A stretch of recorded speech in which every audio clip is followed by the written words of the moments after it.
So when we do the test, we're obviously going to get, a report back, and that's going to, to an extent give us a little bit of a roadmap to help us to improve the rate at which we're aging. Mhm. Yeah, correct. And so we'll give general recommendations for everyone, and these are the things that we know, across the population are always effective, and those are some of those really intuitive things. But then we might make more specific recommendations.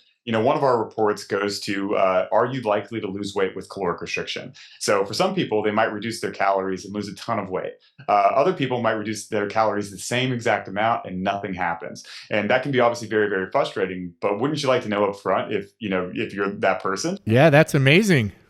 Yeah, exactly. And so we can actually tell you, right, if you should probably just focus on diet, or if you're going to have to do other things. And some of those other things that we mentioned are things like thyroid optimization, or things like insulin sensitivity with the interventions like GLP-1 agonists, which I know you all do in your clinic. And so in addition to that, we might have to do a lot more metabolic rate increases by doing combinations of aerobic and anaerobic activity. And so you can actually get an idea of what you should do for each of these conditions. And so we won't just talk about aging, we'll even talk about some of those actual phenotypes of that you're trying to fix as well. So that's at the genetic level then, that if I calorie restrict, something in my body has a survival mode apparently, that I would not be losing weight as fast because my body will adjust metabolism faster than someone else? Yeah, definitely. And we're not really sure, I would say, the precise mechanism, but we do know that it's highly predictive. And so we're actually looking at one gene called the PON3 gene. And generally, the more methylated that gene is, so the more it's turned off, the more you're likely to lose weight. Whereas if it's hypomethylated and sort of turned on more often, then that means you're less likely to lose weight with simple caloric restriction. And so we're able to find those associations, and then be able to make recommendations. One of the other things we do, as I mentioned before, is we're able to tell you how much alcohol you're currently drinking. You're drinking a moderate amount, a high amount, or a low amount. And alcohol even is another thing that, on average, heavy alcohol users have over a 3-year age increase versus those individuals who are drinking at a lower rate. And these things again are reversible, right? To some degree. And so the idea is you can really stop some of those behaviors, but use it as a way to keep yourself honest too. You might say, try and make some reductions. Look at your DNA. Say, are those reductions helping? Not just in alcohol intake, but in my overall age. And so we can actually even give you feedback on how well you're applying some of these lifestyle related recommendations.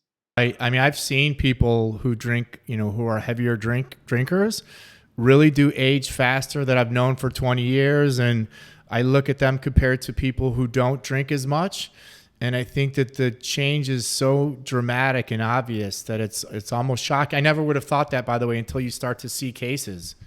Exactly. You sort of have to have the experience, because you don't necessarily see it when you're walking out on the street. You don't know, right? Yeah. But once you start to see it in patients you work with, or even close friends, and that's what we're seeing, is we have these objective data points where we're able to first see how much you're drinking, and then correlate that to your aging process, and we see it to be definitively linked. Actually, a study was just published yesterday, which we first thought it was right around a 2.2-year increase. This newest data suggests it's over 3 years, and there have also been studies to say that maybe even a small amount is not necessarily a bad thing. And that goes back to things like this French paradox, where the French might drink more, eat more saturated fats, have more carbohydrates, but they also might drink more wine, but that might even be protective to some degree. And so we see that small amounts, maybe 1 to 2 drinks of beer or wine per week, tend to have positive age-related outputs.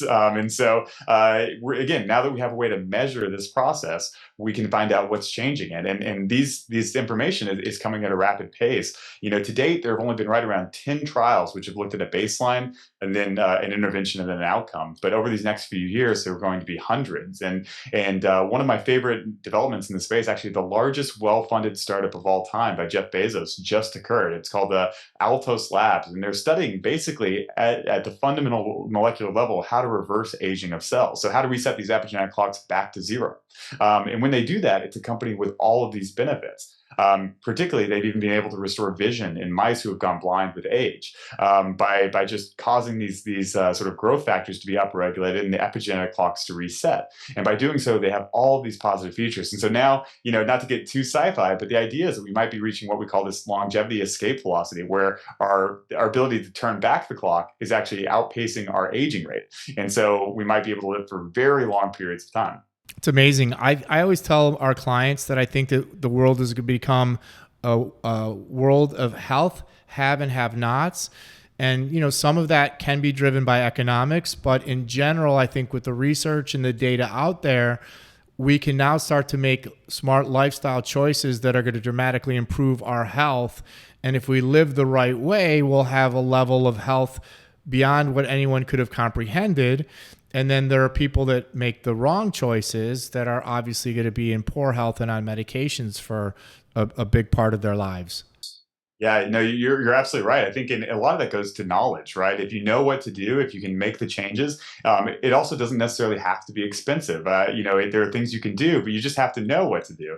And tools like this are what allow you to be able to make those decisions. But with that being said, we even actually see that things like socioeconomic class and the amount of adverse childhood experiences can change that rate of aging. So I would totally agree with you that it's going that direction. But having the knowledge to be able to try and fix those solutions can really put you into that, the haves essentially, to give you the necessary power to make the changes you need. Perfect. Listen, thanks for joining us, and we'll catch you on another one.